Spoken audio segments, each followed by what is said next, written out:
Hello and happy Necromunda Day.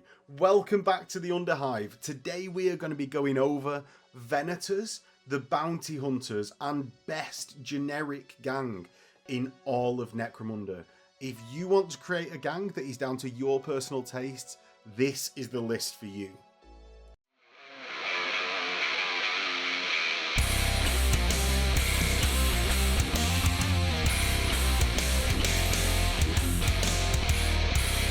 So, as I said, this is the best generic list for Necromunda. Adi, who is part of our Ash Waste campaign that's coming up on channel and that we're halfway through at the moment, is playing Venators, and he's described previous campaigns to me where him and his group have played Venators and come up with their own backgrounds. They generically, Venators represent bounty hunters, but the diversity that we see in the list and the ability to customize the Venator list gives you the ability to basically do whatever you want in here. Do you want some escapee Imperial Guard? Use the Venator list. Do you want a trade delegation going into the Underhive? Use the Venator list. Yes, you can use Outcasts, which is their own separate variant on it with Scum specifically, but if you want a tight-knit solid group of professionals that are going to be decent in the Underhive and not just a horde, this is the list for you. Now, you can obviously do a horde. It's still Necromunda paying credits for things, and you can keep things cheap. I think this is the most customizable list, and I'm sure no one will disagree with that. When Wellywood Wargaming does their brilliant guide, which I'm sure is coming up or already released by the time I've got this out, I'm sure that won't disagree with that statement. Now, Venators, what are they? They are the bounty hunters of the Underhive. So you get the special rule, captured fighters. You earn additional income for every enemy fighter captured and not rescued. Basically, when someone isn't rescued and you sell them to the guilders, you get their full amount of credits rather than half. So the opposing gang still is able to make a rescue attempt, but if they fail, when they fail, because your expert bounty hunters are clearly going to fend them off, when they fail, you get to sell them for full credits. So Aegis, who's been squashing people around Hive Secundus and in the Ghastly Prospects campaign, when he gets captured, he will give up 170 credits, or he will give up 345, not 170 credits as is half his value, because you get the full value. Now, in addition to this, if your opponent deletes any fighters from their roster during the update roster step of post-battle sequence, the Venator gang immediately claims half that fighter's value, rounded down. But still, that is such a big bonus. It's a two-way swing, but because obviously in most campaigns there are multiple players, you're not likely to play each other immediately on the bounce. So I actually quite like how this rule works, in that the game's already over. It's unless you immediately go into a second game with the Venator gang, you've got chance to catch up before you fight them again, which I think is a really, really important part of how this rule works. It doesn't compound the death. Yes, they get benefits, but it's not penalising the player that's lost a fighter any more than they already were. Now, credits can get out of hand in Necromunda, so if you are playing with a reduced credits system, such as a credits washing system that was used in the Ghastly Prospects campaign.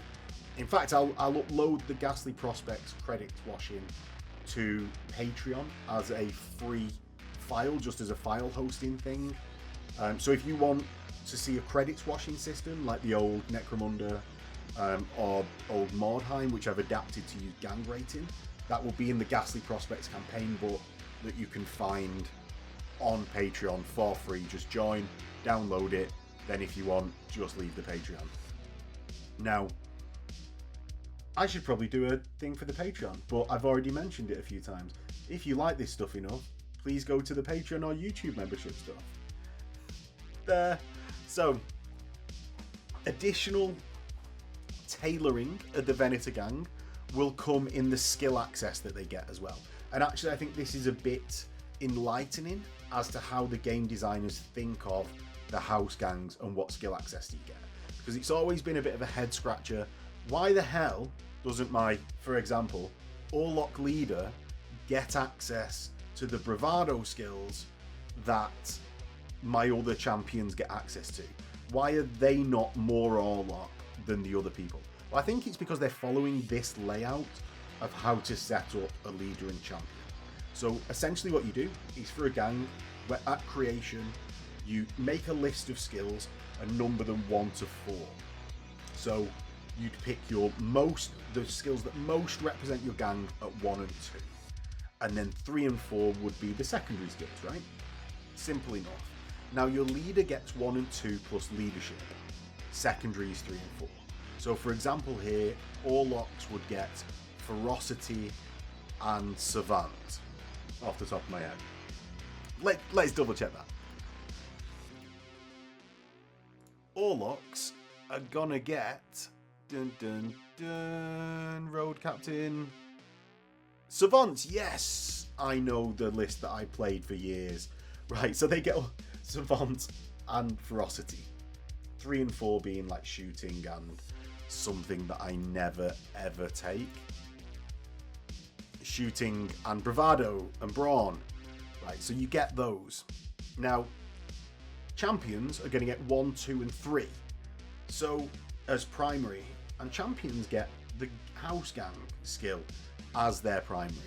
So, I think actually the games designers for all gangs are thinking of the house skills as the third one, and it makes sense. It was the third one added to primaries and just sort of bumped the other skills down in the House of books. So I think that's where we're getting that sort of confusing thing that my Orlok leader isn't as Orlok as my Orlok champion. Now, or insert your gang here. Secondary skills, you get 4 plus leadership, and then specialist 1, 2, and 3 and 4 is secondary. Now this, I think, is an absolutely excellent rule. It allows customization within the gang. It's not overpowered, that it's directly tailored to each fighter individually, but it lets your gang feel like yours and what you want to build with some restrictions, which I think is the perfect place to be. It still obviously can be very powerful.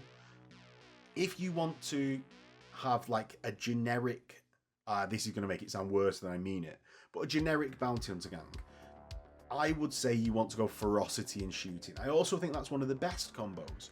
But the reason I say ferocity and shooting is because if you want some fighters that go combat, then you've got ferocity to stay stood up. With nerves of steel, you're going to be tougher because of the ferocity skill set. It's a solid skill set. 3 out of the 6 of them, you're really happy when you roll. If you're like me and you roll berserker, you're like, I always roll berserker. So it's a really good skill set. Shooting, excellent skill set. We're playing a gang warfare game set with guns in the future. It is always solid, and hip shooting, I will fight anyone, is the best skill in the game. Now, those are the 2 best, I would say, but it's up to you. Savant seems really applicable to these devious survivors. I mean, I've recommended ferocity because it's so good for representing battle-hardened survivors. Maybe you go ferocity and savant, and then shooting as a secondary, and that could be number 3 for your champions. It's so malleable to exactly what is in your mind that is absolutely excellent. Now, maybe you want a trade delegation, or maybe you want, even, let's go something harder that I don't know, I pluck it out of my head, a beastman list. You could go brawn and ferocity, and you've got these super strong hulking beastmen. Maybe you want to go ogrins, same, ferocity, brawn. And I actually think, as a bit of a tangent, this is now the best way to run an ogrin gang. Minus Lobo slaves, which you could still just represent through ferocity. This gang is basically covering the bad bits of ogrins, in that you can essentially just change your weapons. the worst bit of Ogryns is that you can't change your weapons and you're stuck into these stupid augmetics that you can never change, when really I just want to, I don't know, be able to charge people at some point ever, especially now Spyras are rocking about with more activations. I don't think Ogryns need that negative to them. They're one of the worst gangs. This, I think, is the way to run Ogryns in Necromunda. Now, back from the aside, you're going to pick fighter by fighter a gang legacy, and we'll do these now because they're going to apply individually to every fighter. So unlike the skills, you're going to pick these fighter by fighter, so you can tailor it to what you think your dude or dudette is best doing in the Underhive and for their, basically, where have they come from. Now, and you're going to obviously play out where did they go. I couldn't resist doing the second line. It was burning its way into my brain. So, such a child, and terrible, terrible. So, gang legacy, you're going to pick fighter by fighter what gang legacy, if any, your fighter has. So, you've got all of the house gangs, you've got Ironhead Prospectors and Ogryns, and you're going to get your fighter equipment list from any of them. With this, you're going to actually get access to a specific equipment list for that fighter. And basically, it's the leader of that house or gang. So you're going to have the widest range of equipment available to that gang. Or in near all cases. I know I keep using Orlocks as the example, but for Orlocks, say, Undersuit and Light Carapace is only available on the Arms Master. Or say your big squashy hammer is only available on the Arms Master. But this is what this represents. And it's a fairly good way of doing it. It's, you flick to the page and you've got it. And there's some fairly good things in here. So, Cawdor, we're going to have Inferno ammo straight away on the shotgun. You've got your fire pikes. Chain axes, eviscerators are really good with the Master Crafted, especially with the Sever. You've got some really, really good options in there. For Masters of Shadow for Delac, you're going to have, obviously we're all going to take throwing knives, right? But flechette pistols, all of your web options representing your hunters of your Venators, digi lasers in close combat, web gauntlets, stilettos, obviously all of the poison stuff from Escher. Shotguns with acid ammo is an interesting choice. Goliaths with obviously bringing bolt guns to the table.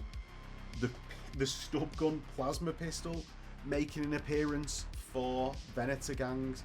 So, as I say, you've got a very wide range of options with which to pick your equipment lists from. And essentially, you're going to be able to pick both shooting and combat for any of these. Now, your profiles largely aren't locked to certain gang legacies. So if you end up picking a profile that is like strength 3, let's say, or strength toughness 3, I don't actually think there's any toughness 4 gang legacies. You're still going to be able to pick the Forged Tyrant thing. So you can start out with Goliath equipment at movement 6 with strength 3. And that's more to represent, I suppose. Your guy could have just killed a Goliath and picked this up off a Goliath, or assumed the identity of a Goliath. Maybe this is where we finally see someone take the split personality Goliath that we have all wanted to see from Goliath players forever.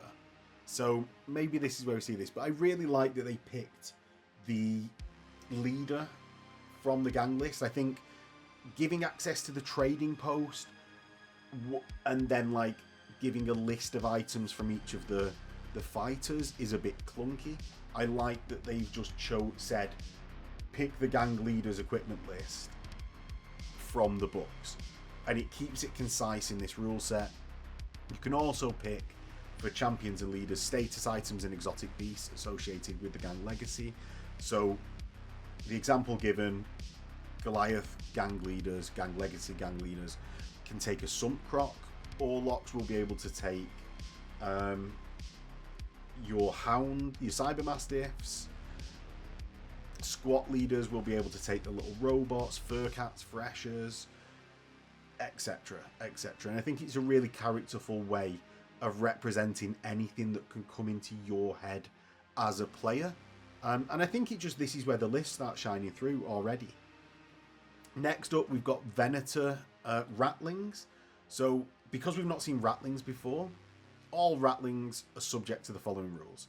They've got the sniping rule, so they can reroll natural to hit rolls of 1 when performing a shoot basic action, after taking an aim basic action with a basic weapon. So long rifles come in there, so you can get snipers, long lasers are in there, bolt guns are in there if you really want to go off the deep end, as well as like combat shotguns if you want a really stealthy, clever girl Ratling. Sneaking, you get an increase to hit penalty to making a shooting attack against this fighter while they're in cover by 1. Essentially, partial cover becomes full cover becomes a -3.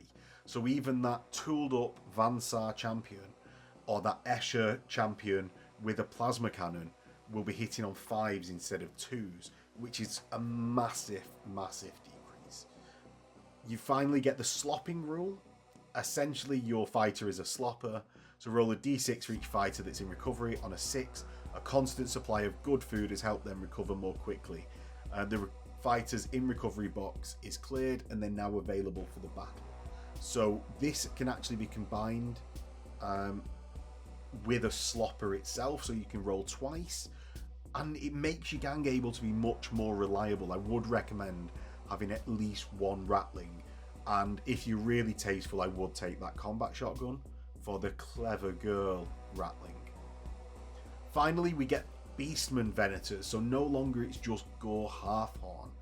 Beastman Venators have feral warriors, so when you're flesh wounded, your attack's characteristic is increased by 1.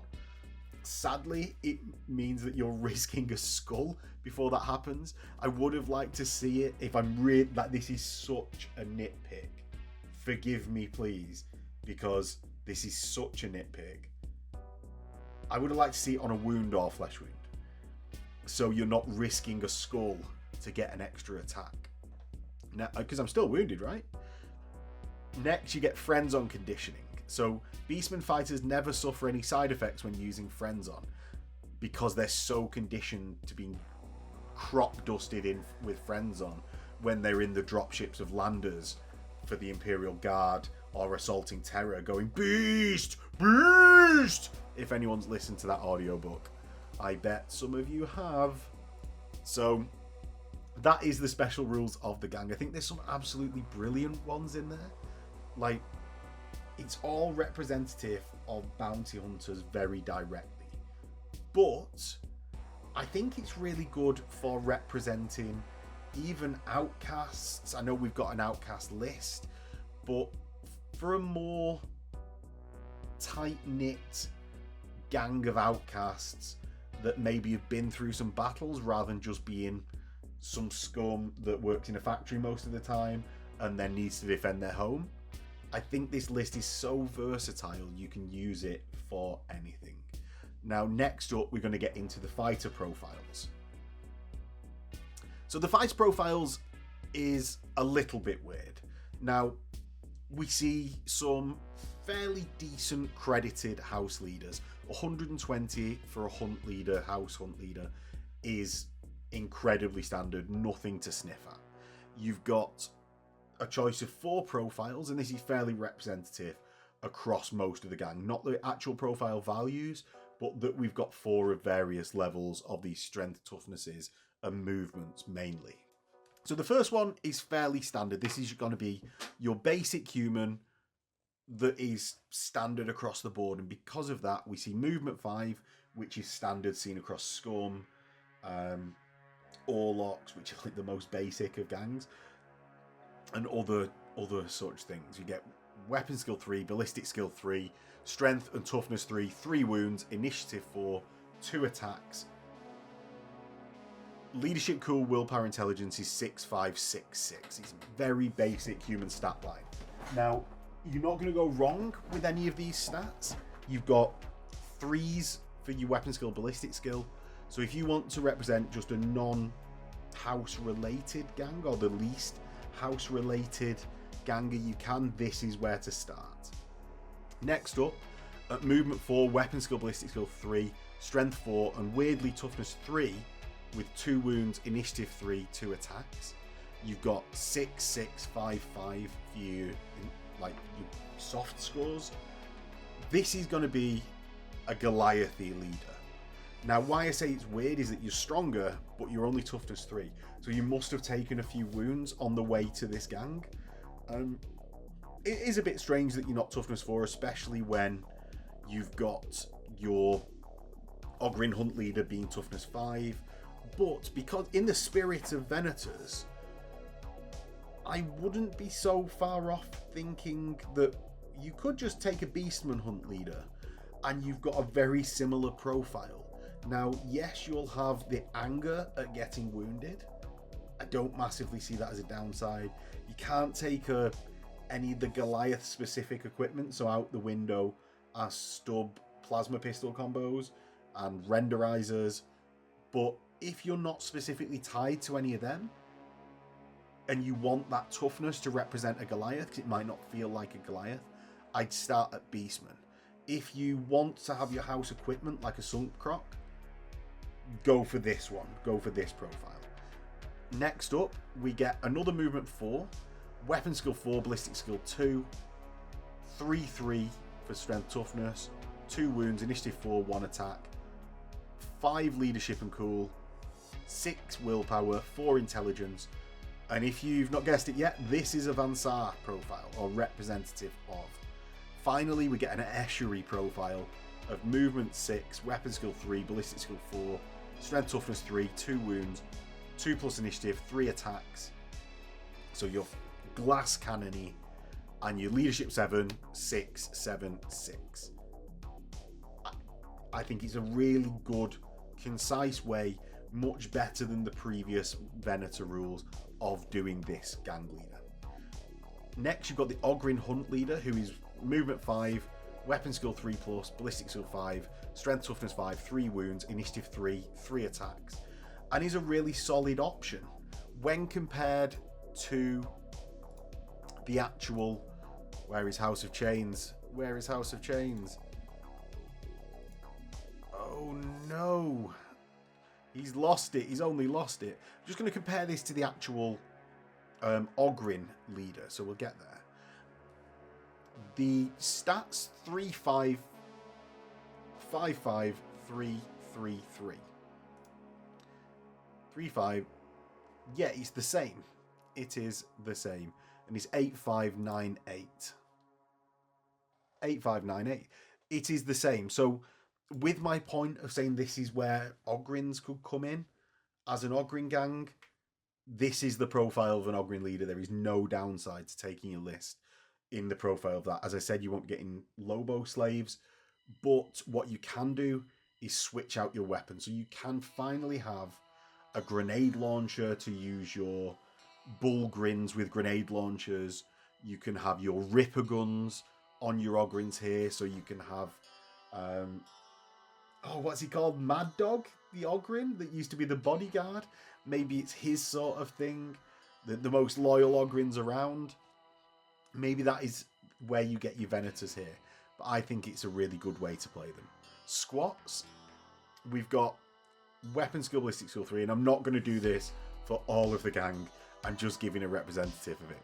So you've got a squat profile that is slower, tough, more wounds. So it's tougher than, say, the Orlok style leader at the top, the 3 wounds, toughness 3. You get the toughness 4, but now it's the trade-off of movement 4. On here, you'll get obviously the Ironhead weapons list. So you'll have your gem cutters, your stone saws, your stone burners, and also, terrifyingly, the Ironhead bolt gun, which is terrifying, to say it again. A really, really good option. 110 credits, and it will make an absolute beast out of your hunt leader. Your Rattling Hunt leader could be an incredibly fun option at 95 credits. You've got movement 6, Weapon skill 4, ballistic skill 2, strength toughness 2, but 3 wounds, initiative 2, 2 attacks. So you're going to be jumping about everywhere, trying to keep in cover and sniping the hell out of people with a shotgun, right? Obviously, you've got access to all the rules associated with Rattlings. And finally, Beastmen, representing, I would say, both Beastmen and Goliaths who don't want Sump Crocs. Movement 4, weapon skill, ballistic skill 3, strength toughness 4, 3 wounds, initiative 3, 3 attacks. And you've got the Beastmen, flesh wounded, you get +1 attack, and friends on resistance. Though who isn't taking a friends on collar anyway, if you want to take friends on? So they have that. You've got group activation 2 on all of them. Your skill sets are what we've described before. And during the campaign, you can purchase from the trading post, follow the usual restrictions on availability level. You may not purchase additional weapons or war gear from house lists if you picked a gang legacy. So representing that you are cut off from your house, which I think is a really good way of doing it. It forces some interesting decisions at the start of the campaign, and I really like smaller points games, smaller credits games in anything that I play, because it really forces you to think about what you're doing. And when you start making those hard decisions with what you're going to choose to represent your gang, that is when I would say you start characterizing your gang at that point as well, rather than say, if, just for a different example, say I'm playing Goliaths and I can take my Stimmer, my Zerker, a champion, a leader, a Sump Croc, and I've got everything to start with. He's a fairly generic gang, and also it's meant that there's no downside when you're writing a good character. And for you, if you want a good story to emerge from your gang, by which I don't even just mean narratively, like writing it down in a notebook after every game. I mean, to create memorable moments in games, you need downsides and hurdles to overcome. So having a downside that you can't pick off your house list, I think is a really good option, and it makes you have those interesting decisions that creates hardships right from the start of the campaign. So really, really good. Champions, we get much of the same. And we're not going to go through these profiles again, but again, they're very similar to the house rule sets, minus that Goliath, which again, you could just take from the Beastman. I do think it is a bit of a shame. I'm not trying to make the argument that I don't think it's a bit of a shame. I do. I think that should have been a 4, and it shouldn't be movement 5 on this house hunt champion, because it seems to have an extra movement and 1 less toughness than what we would want to see, especially with no way of getting a toughness upgrade on Venators as I can see it. I mean, if you can take your house specific upgrade sets, like Orlok big names, like Chems for Escher, like your specific psychic powers for Delac. God, what did Delac get? I've been through them, but it's been so long since I've seen actually that come into it, whatever their house thing is. I can't even remember. Sad. So that is the champions. It is a bit of a shame about the Goliath. And finally, we're going to get onto the Venator Hunters. Now, these are your ganger types. You have no prospects or juves. You start at 50 credits and you have a fairly solid stat line. So you are more expensive because your cool is on the okay side. It's on the okay side. It's like champion level of other gangs, unless you're playing Goliath. You've got weapon skill, ballistic skill 4, so it's like very normal. But I do think that additional sort of like 5 credits off a lot of gangs is worth it, because you were only very slightly improved. And what's that? A stub pistol for all of the variety that this gang brings to the list. Now, when you start the gang, one ganger can be a specialist. Your equipment comes from either Gang Legacy, and it took me a couple of reads through to realise that I could do Gang Legacy, and it was actually said in the equipment section. Who knew what equipment you could take would be in the equipment section? I'm a massive idiot. Thank you for getting to this point, if you in fact got to this point.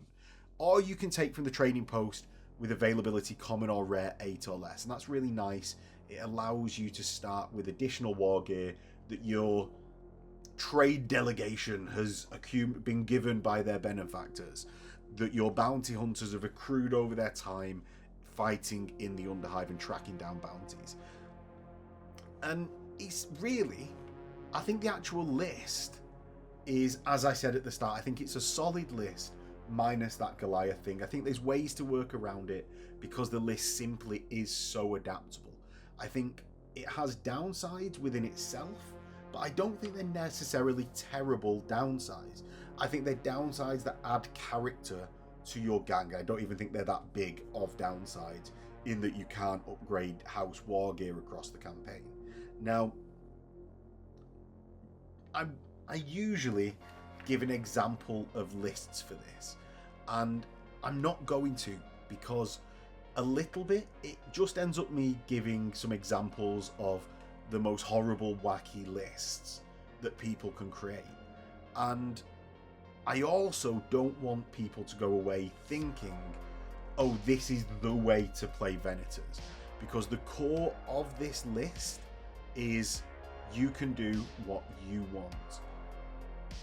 I am hoping, as of an hour ago, to run a campaign using these lists for all the players.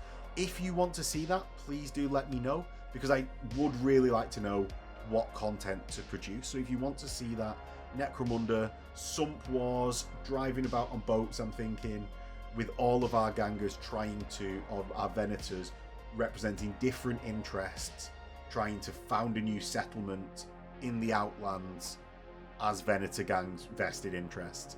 If you want to see that, or if you liked the video, YouTubey stuff, please. Thank you very much for making it this far, especially through that bit of shit spiel that I just did.